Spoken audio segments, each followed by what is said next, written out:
Hello mga mare, ngayon po'y gagawa tayo ng Thai chicken dish with basil. Kakat ko muna yung ating chicken breast ng strips at lalagyan ng basil, ginger paste, oyster sauce at saka ng garlic paste.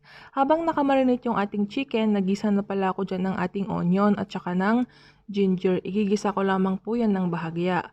Pag naigisa ko na yung ating ginger at saka yung ating onion, lalagyan ko na po yan ng garlic. Pag nagisa na natin yung ating garlic, pwede na nating ilagay yung ating chicken, yung ating marinated chicken.